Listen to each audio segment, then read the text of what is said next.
This is episode 35 of the Home and Family Culture podcast. I'm Jody Chafee. In this episode, I'm talking with Kirstynn Evans of Nora's Macarons. Welcome to the Home and Family Culture podcast, where I discuss how families can discover and design their collective vision, values, beliefs, and traditions that influence their family culture. In this podcast, I interview experts who offer tips and tools to inspire families in this process of developing their family culture, and also successful individuals whose success was influenced by their family culture growing up. Be sure to check out the show notes for this and every episode at homeandfamilyculture.com, where you can subscribe for my weekly newsletter filled with updates on the podcast and blog, as well as other tidbits of information I like to add. You can listen to this podcast on iTunes, Spotify, TuneIn Radio, Stitcher, or YouTube. Please subscribe to your favorite medium. You can also find me on social media at Family Culture Podcast on Instagram, Facebook, and Pinterest, and at _Family Culture on Twitter. Be sure to comment, follow, like, rate, and share. But enough about all that. Let's get to the episode. Thank you for listening.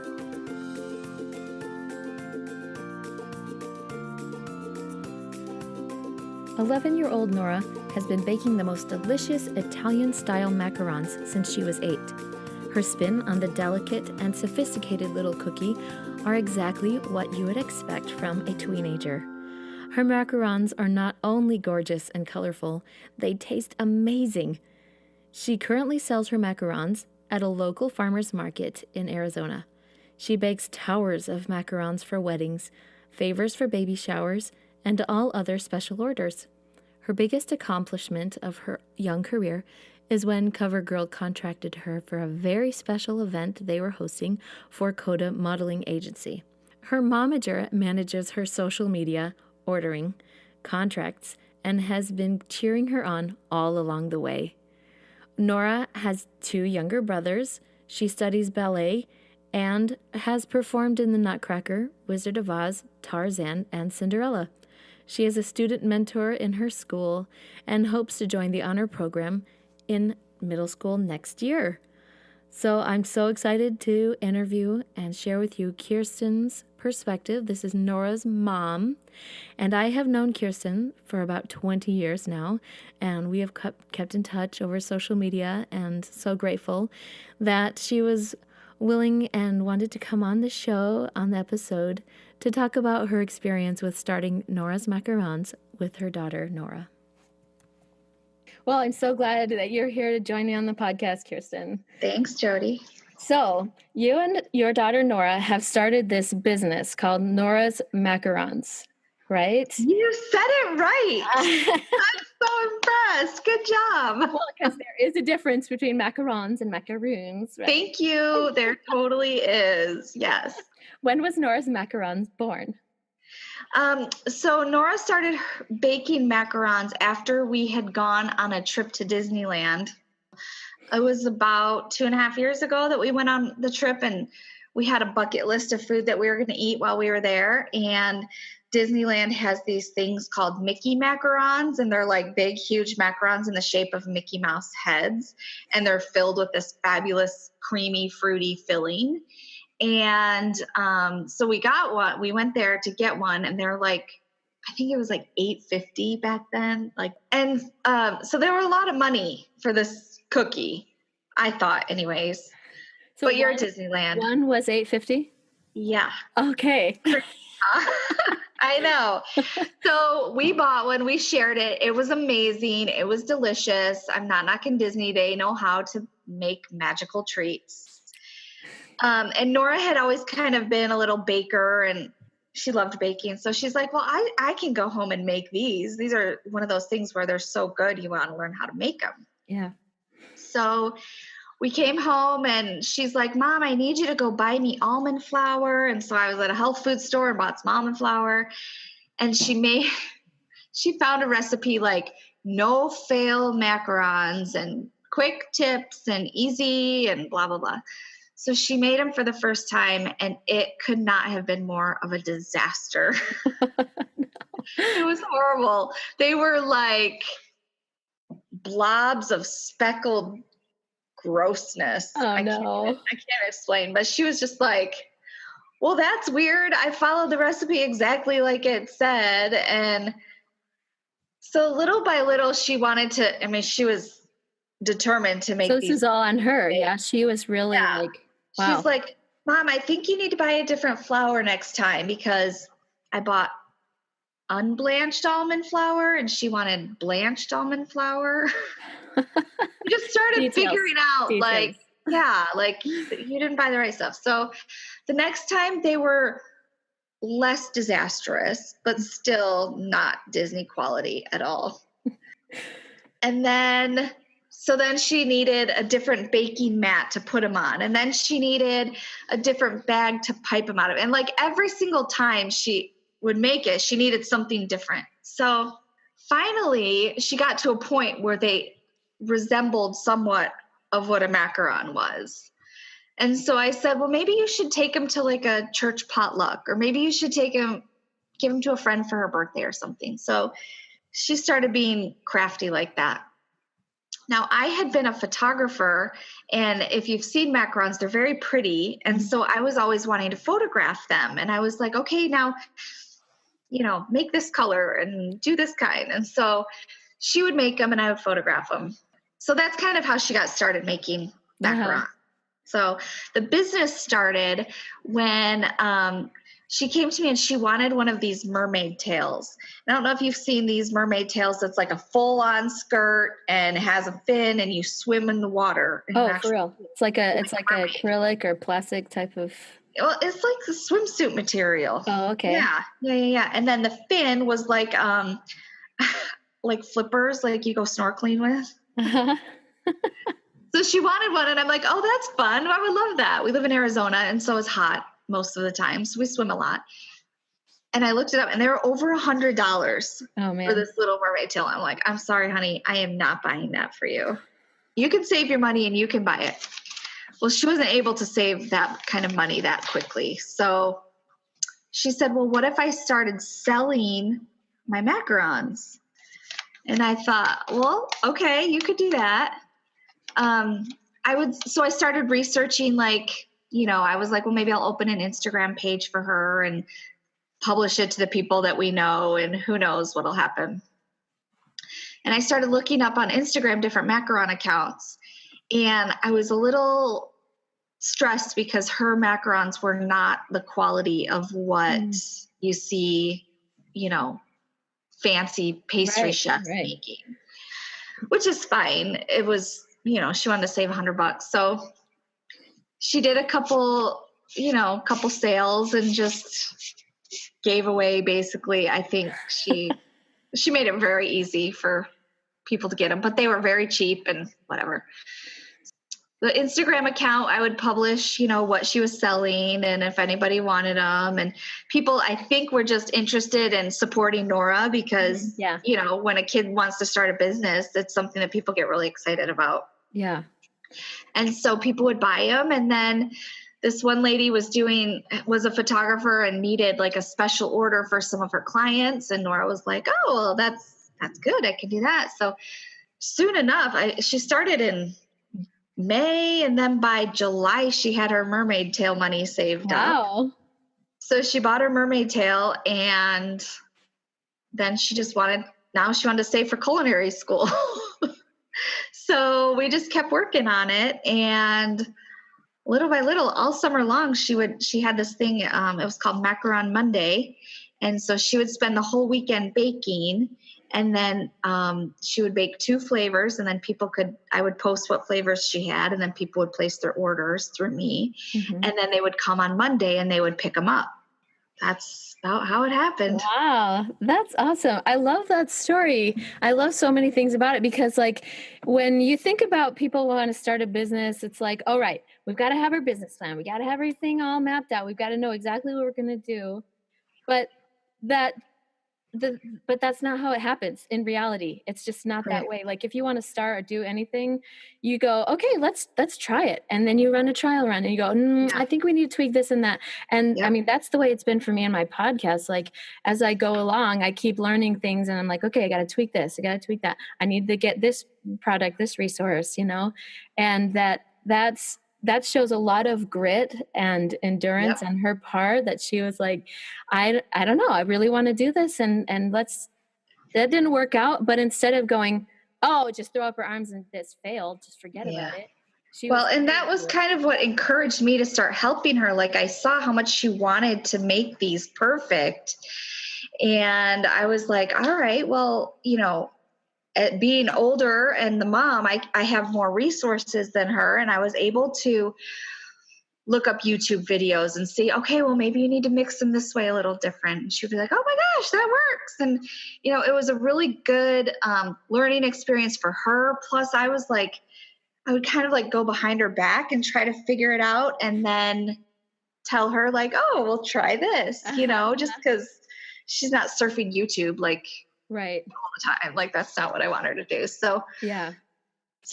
We just kind of tweaked it like that. Yeah, And that's then awesome. of course she feels like she's doing, she's like, oh my gosh, I know how to do this now. Like I can do this. And so here we go. So now it's become even like just more like a system as you've learned, and I love that, because it's so easy to just like give up and go, well, this isn't working out, or to not even try.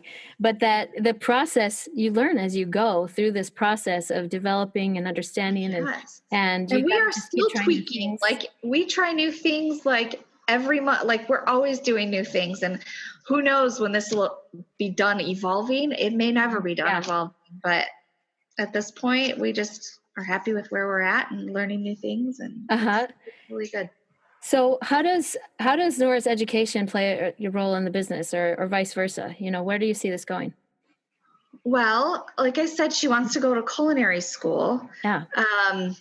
Which would be great. I think there's always, more things you can learn. As far as the macaron business is concerned, though, there's not a lot to take there. I would like to see her getting more of a business education so that she can really take that into doing whatever it is she wants to do. Yeah.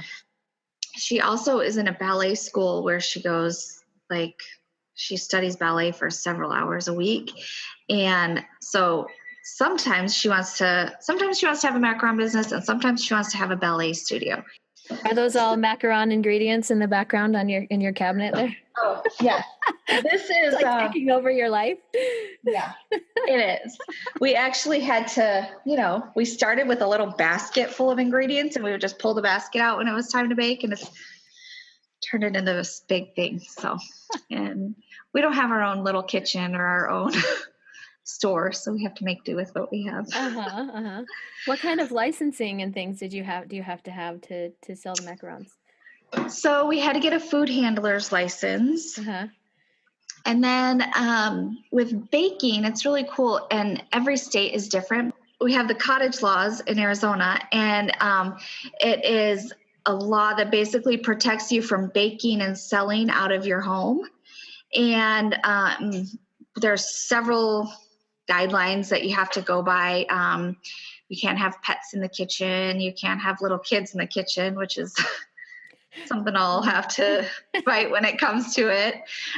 Just all these different things that, certain things you can't make.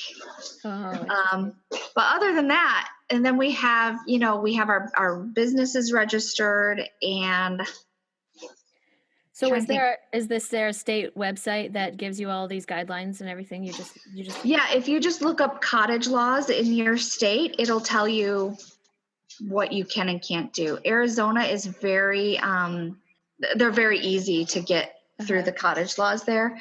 And I know the state of California is horrendous to get through that one. So it just depends on where you're at. It's a pretty new thing. And so in Arizona anyways, it's constantly changing, and they go in different directions a lot. So we use that. And then we have, every time we sell it someplace different, forever what city it is, we have to register with and pay taxes there. So I think that's all for our business business scene we have to do. Do you My have a husband does website? most. So we don't have a website. We do Facebook and we have Instagram. And that's pretty much, I've been able to do pretty much anything I want there. Yeah. At some point, I'm sure I'll have to have a website, but we're not website-y people. So well, I love that. I love that because I think, most people are like, well, we have to have a website. We have to have a shopping cart and, a plug-in. We have to have blah, blah, blah. And it's like, but social media has actually become like this really easy and convenient way to just start and grow a business. Right. So interesting. It's been so great that I don't have those skills. And I don't have to pay for that. I mean, I don't pay anything for marketing or advertising. It's just basically been word of mouth, right? That just friends sharing with friends. That's awesome. Will the business play a role in Nora's future life goals? I guess you kind of covered that a little bit. And, she's only 11 now. And so she could grow up to be like a scientist or something. I have no idea. But right now she looks at the things that we've done together. And I think she sees a future in that.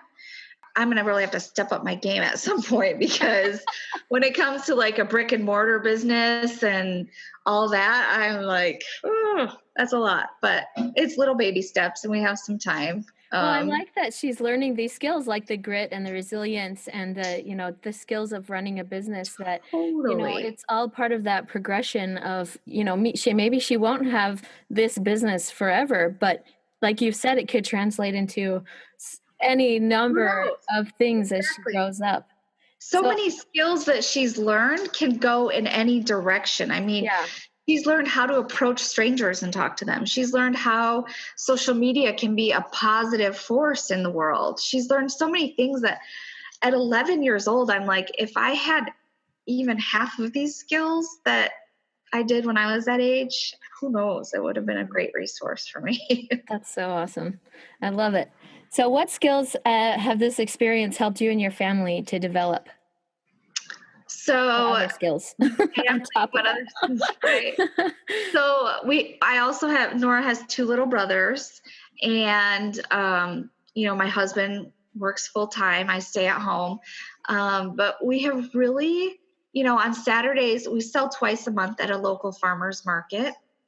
And so it's Nora and I leaving the house early Saturday morning, and then the boys stay home and hang out and do their thing. And when we come home from the market, they're there cheering us on. How did it go? How was everything? That so our boys have kind of grown up like that's what Mom and Nora do on Saturdays. But I think it's good time I know it's good time for Nora and I. I think it's good time for my husband and the boys to do their thing.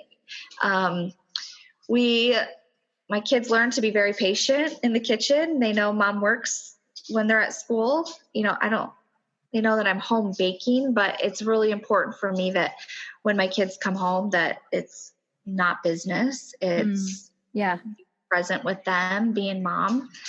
And then Nora has her little duties in the business that she does on days when she's not in ballet or on days when she's not at the market or whatever. So, we all have our own little skills, and it's almost like a little machine that is just kind of cohesively working, and I love it. So it's really become like a big part of your family flavor as you this is what we do as a family. This is how, we encourage each other, we support each other, and then your relationships have developed because of this. Right. And right. It also comes to, my kids, we're going on a trip actually to Washington, D.C. this summer, and Mom wants to spend some extra money. So Mom needs to make some more money. So Nora and Mom are making extra money that we can spend on our DC trip. Now I understand that means we have to be a little bit more patient and let Mom work some more or let Nora do some extra stuff, but they figure it out. We have a great time, and hopefully this summer we can be like, hey, remember when I made you play Legos in your room all day that one time? That's fine. Now we can have fun. We can have a good time. That's awesome.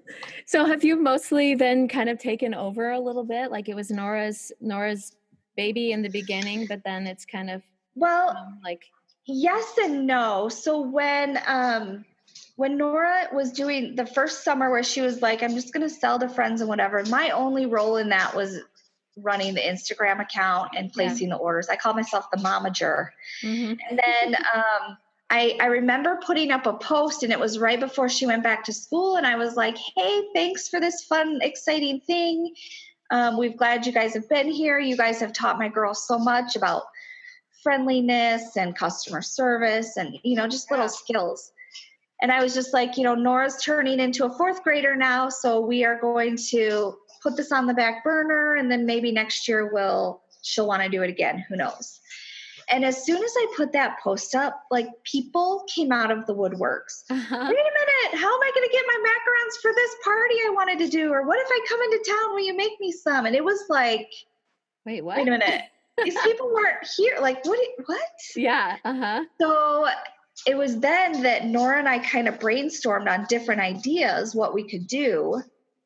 And I said, well, what about a farmer's market? Would you want to do that? And she was like, yes, that would be so fun. Yeah. And so she went through the whole business plan of, okay, well, we need to buy a tent and we need to buy a display case and we need to buy these things. And it was at that point, she turned into like Shark Tank, and she presented this business plan to my husband. And she was like, I need to borrow $180 and then I'll have you paid back by this time. And, it was exciting for her. She loved it. So at that point, when I knew we were in a more public setting and it was a bigger deal, that and she was in school. And so I had to take over some of the responsibilities.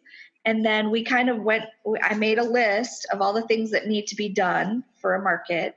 And then she picked out what she wanted to do from the list. And then I did the other hand of it. Nice. I love that. She pretty much had to teach me what she does to make the macarons because I didn't know how to do that. So I guess I would say that I kind of took over, but I don't know if an 11-year-old could do the quantity and the mass that we do by herself. So I wouldn't do it without her. You've scaled to a point where it's more than just a one person's job. Right. Like that's normal. That's normal business progression. And she always says to me too, she's like, Mom, little Debbie wasn't in the kitchen baking her stuff when she was putting them in the grocery stores. She was like, she had a big factory making her things. So I can do Nora's macarons with other people making my stuff. Yeah. Yeah. Well, that's a really good mentality too, because so I'm listening to this book called E-Myth, and it's talking about how there's 3 roles in a business. There's the entrepreneur, the manager, and the technician. And a lot of times businesses start because the technician goes, well, I can do this better than the manager. But then they start a business, but then they get burned out because they're trying to do all 3 roles. And so it's really smart of her that she's willing to give up the technician portion of it and willing to be like the manager, the entrepreneur role, because then she can see, oversee where the direction of the business is going and take on that more leadership role in a way. And so that's an amazing skill. She actually hired a couple people too. Like she hired a friend from her ballet studio that does all of the lettering for her signs. Wow. And so she did that. And then she hired an artist, another girl that she knows from our church that does she does drawings on the top of the macarons and stuff. Uh-huh. And what else? Oh, there's a girl that's at our church too that works at the markets when she can't be there. And these are all people, they're all kids. They're all under 18. Yeah. She was just like, oh, well, this girl's really friendly with people. So I think she would be amazing with talking at the market. And this person's really artistic. And it was really funny just this summer. Oh no, around Christmas time when she was looking for a couple people. So there was this artist that was just like, I'm really shy. I don't want to put my work out there or whatever. And Nora was like, you're 15 years old. I'm 11. If I can do it, you can do it. And you're amazing at what you do. And I think everybody would love your artwork. So then I remember we got in the car, and it was right after The Greatest Showman had come out. Have you seen that movie? Yes. Okay, thank you. She loves that movie. And she goes, Mom, I am just like P.T. Barnum. I'm pulling these kids out of the shadows and I'm showing them to the world. I love that. Oh, I love that. It was so cute. I was like, you know what? I love you, kid. Yeah. Oh, I love that. That's so awesome. So she's total like entrepreneur, like manager type, Right. that's cool that she can see the different qualities of people. And it's like, not just in a business perspective, but as a person, that humanity that she's able to be like, look, you have these skills, like you can do this. That's awesome. What a sweet spirit. What a great soul she has. She really does. I'm really blessed that she's letting me keep on with this whole thing. That's awesome. So that's cool though, that it's like she's, like just thinking on a grander scale of like other families who would be interested in helping their kids start a business, like, to find something that you can do and, be a technician about it. But then also like, if you like, for me right now, I'm an entrepreneur, but I'm not a very good technician or manager. Well, I'm kind of a good manager, but I'm not very good technician. And so I'm like, I need to figure out how to like outsource or find ways to find people who can, help me to manufacture different things that I'm thinking of. And so it's okay to like find those other resources and connect with people and the skills that you gain from that networking and making friends or, things like that. That's a skill in itself. Never mind the fact that you're learning something else. One of the things she hates doing is you have to separate the egg whites from the egg yolk.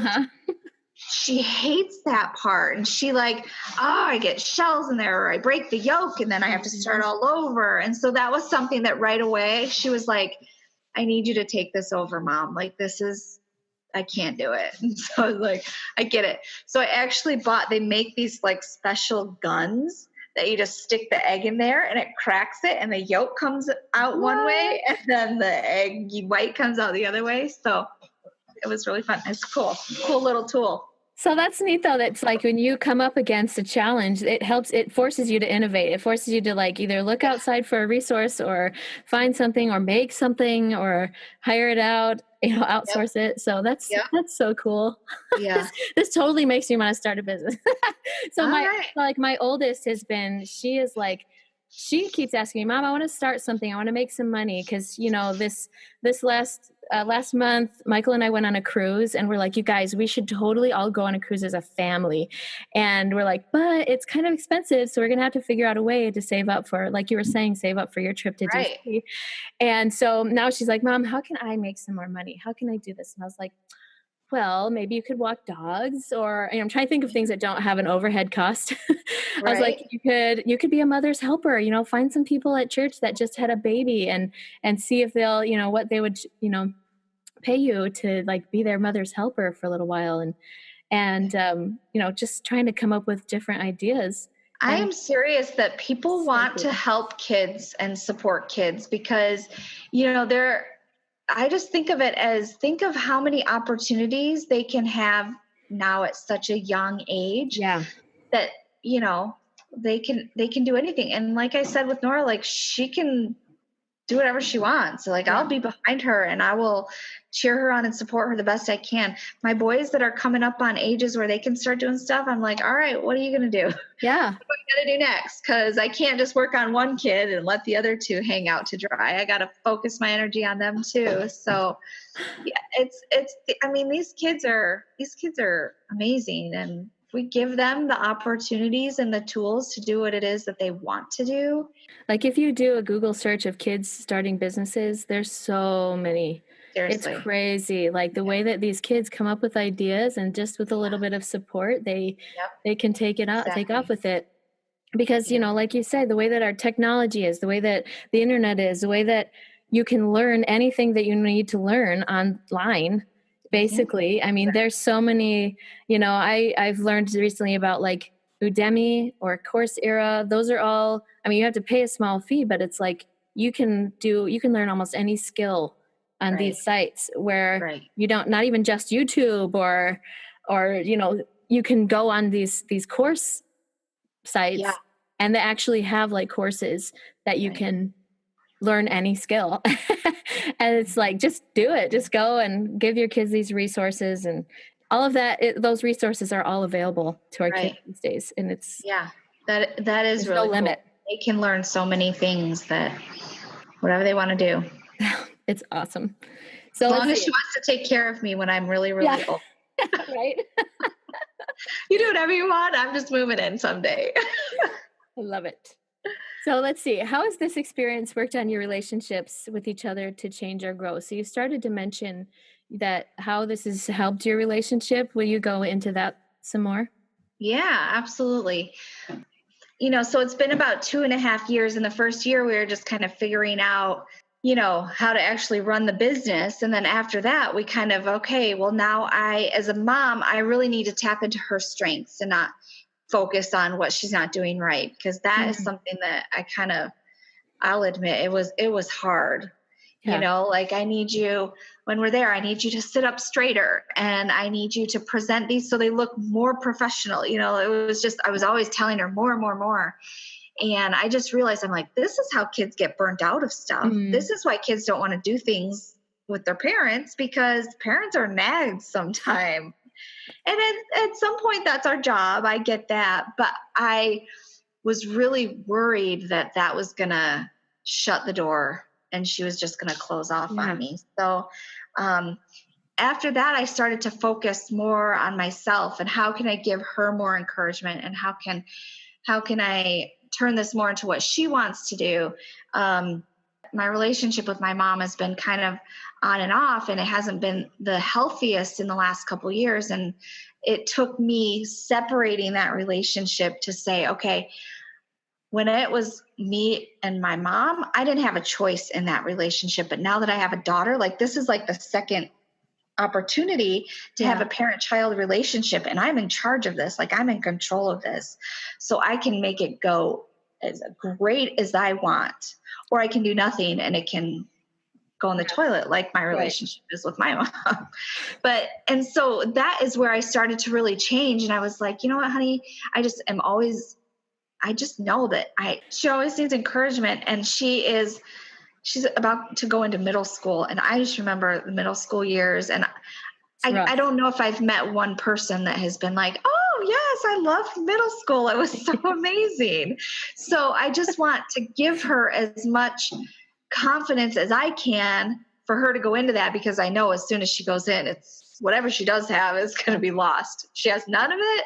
That's going to be worse. So I want to give her the encouragement and the confidence to take on the challenges of middle school like a champ. Yeah. Yeah.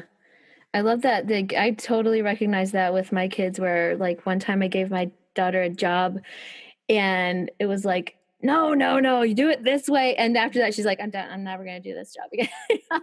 And I've seen parents where they kids sitting down to work on a puzzle, like little kids, and this is a reference, but it's like, it carries over, that they're sitting down to a puzzle and the mom or something like starts putting the puzzle together for their kid. And it's like, stop doing that. They're not going to learn that resilience and that grit if we are always stepping in and making, doing it for them or critiquing every little detail.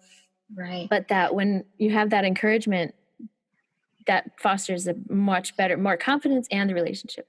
Yeah. And I learned something from my husband, because, the relationship with your spouse is obviously different than the relationship with your kids. However, I would notice that he would come home from a long day and I would have a nice meal cooked and I would have gotten the laundry done. And it would be the one thing where he's like, oh, well, dinner isn't exactly what I wanted, but it's fine anyways. And I'm like, wait a minute. No, I need you to tell me like 10 fabulous things if you're going to tell me one wrong thing. So I noticed I'm like, kids are the same way. I'll say, Nora, I need you to clean your room. And I'll say, I need it mom clean this time, so that when I go in, it's the way mom wants it. And I'll go in and I'll be like, okay, well, you put your socks away. Great. Good job. And your bed is made perfect. Like, I just have to say that. And then I'll say, okay, your laundry still is not all put away. And then good job at doing this. And she's like, oh my gosh, I did something good. Great. She loves how I put my socks away. Every time I put my socks away, I'm going to do it just like that. Like they need that. And that comes big into the business too. And it's complicated because we're in a public setting and she could really screw things up and whatever, but I want her to learn those things. Yeah. Yeah. It's all part of that There process. was one, I'll just tell a quick experience. There was one time we were selling at a market, and for the first few months that we sold there, we sold out every single time. And it was kind of us trying to get a grasp on how much we needed to sell. And so we sold out the first time, like within 2 hours. And then we sold out the second time, like within 4 hours. And so little by little, we were figuring out. And then it was one month that she was just like not feeling good. And I was just kind of pushing her into going. I mean, you know, we have this commitment. We have to go. Yeah. You know, I know you're tired. You probably partied too hard the night before, watching too much stuff, whatever. So she was just kind of the whole day. And it was probably one of the worst days that we had ever sold. And we didn't sell out, and we had a ton left over. And in our business, when you have leftovers, you got to give it away or mark it down. It's not good. And so we came home that night, and I'm like, yeah, that kind of was rough, huh? And she's like, I did not even want to get up out of my chair and sell. That's why we didn't sell anything. And I'm like, you're right. That's how it works. And I learned that there are times when I have to say, no, I'm sorry, we've committed to this, but this is too much for us.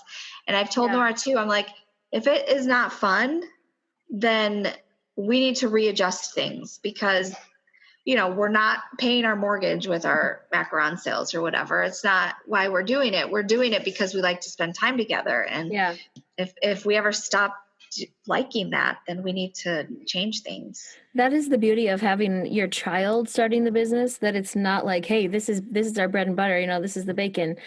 So there's space to be flexible and not like stress out about it. And it's like a bonus, right, that you're having this business. So that is what's nice about it not being like your source of your livelihood. Even though, you know, it could eventually come, you know, if it's something that could become her livelihood someday.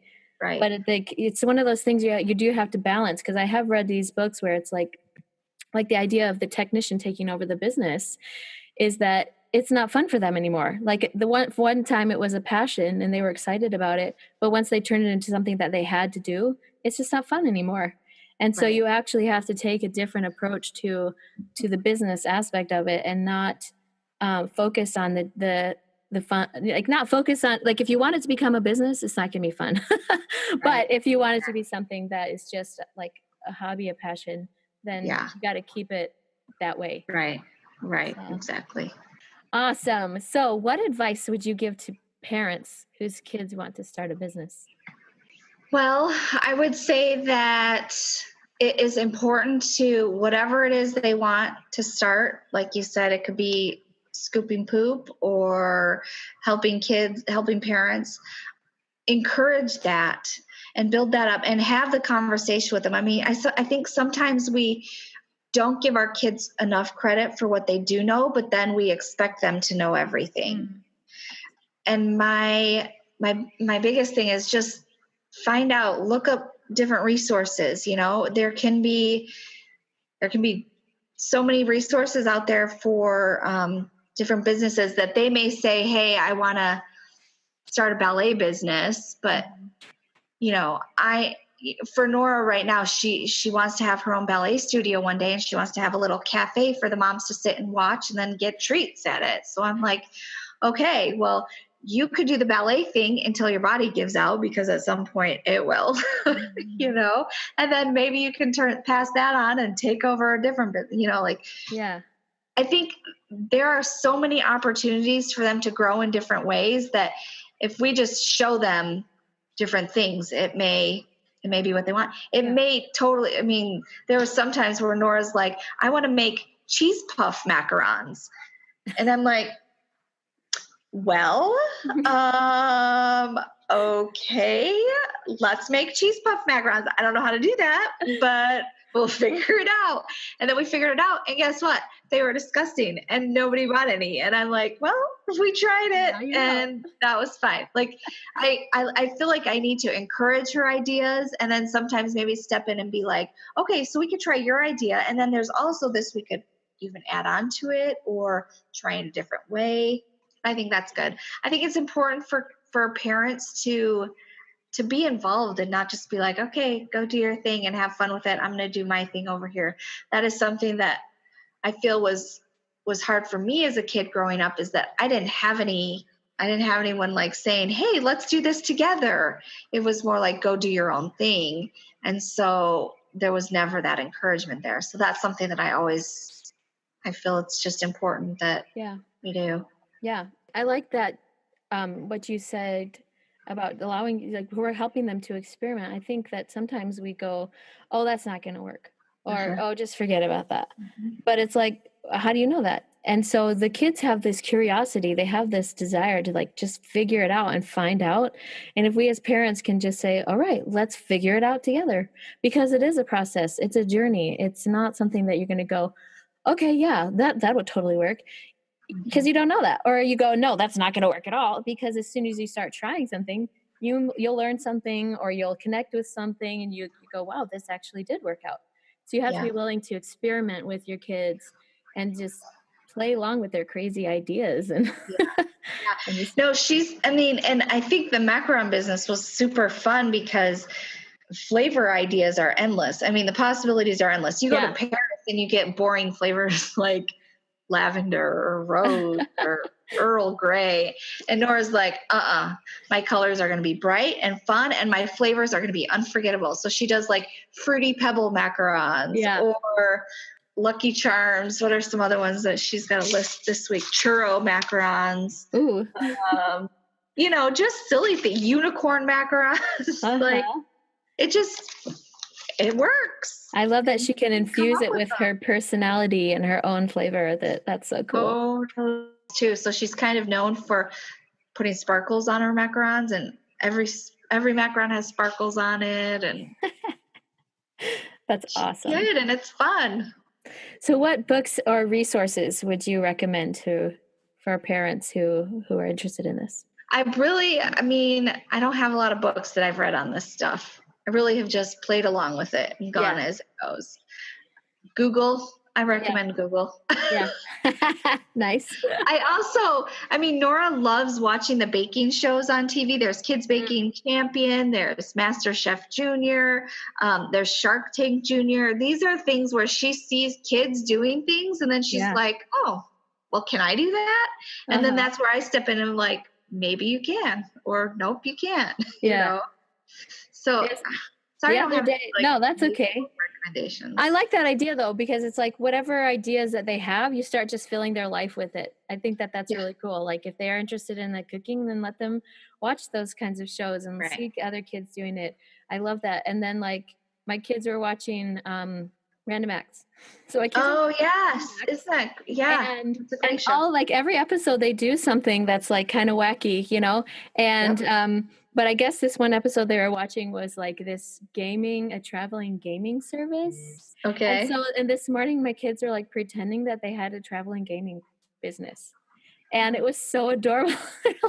like where the game is in a trailer. Have you ever seen these things? Yes. So like there's like either it could be electronic games in the trailer, or it's like an actual, like in this episode it was like a escape room, I think. Oh, okay. So it comes to you or your party, whatever it is. Anyway, so they were like, scheduling their, like taking phone calls and scheduling their gaming to come to your party.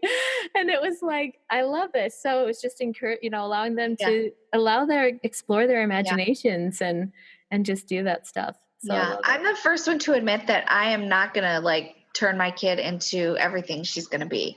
Like I have to use other resources to get her attention and to get her to think creatively differently. And, I don't want my kid to be exactly what it is that I tell them to be. I want them to be able to think on their own. And make decisions on their own. Yeah, I mean the resources and their imagination are limitless, Yeah. and it's like if we are going to almost limit them if we if we think, oh, well, this is my vision of where this should go, and they're thinking, no, I have this other vision of where this should go, and we are here to just encourage them and help them out. Yeah.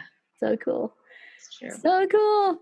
Awesome, Kirstynn. I really loved this conversation and talking about your experience. Well, if anyone wants to follow us on Instagram and Facebook, yes, we're on Nora's Macarons. We don't ship really. Macarons don't ship very well, so it's mostly local. But we do have very colorful, fun pictures and fun little nuggets every once in a while. Tips on how to make the cookies and things I do to put up with her and take deep breaths. And we do this thing with each other. It's called the butterfly hug. Mm-hmm. And we cross our arms and we tap our shoulders whenever we're feeling like this is too much. I want to throw in the towel. We just tap our shoulders and we just look at each other and we kind of give this little grin like, yep, I know what you're doing. So I like to share all kinds of tips like that on my Instagram too. Nora's Macarons on Instagram. Cool. Yes. How far have you shipped? What's your furthest distance? Probably to the East Coast. Oh, okay. In the summertime, they just don't hold up in the summer. In Arizona, it can be like 120 degrees and they cannot sit outside for that long. They're best when they're refrigerated, and they're just very fragile. And so it's hard for me. We did a season where we were shipping, and it's just, I don't have control. Once I give it to the postman, it's out of my control. And I feel bad when they show up and they're broken. It's just. Yeah, because they are very soft and delicate. Like, that's interesting. Cool. So maybe I could bring you some when we come to DC this summer. Okay, that would be fabulous. Perfect. Awesome. Thanks so much, Kirstynn. Yeah, thank you. It was fun.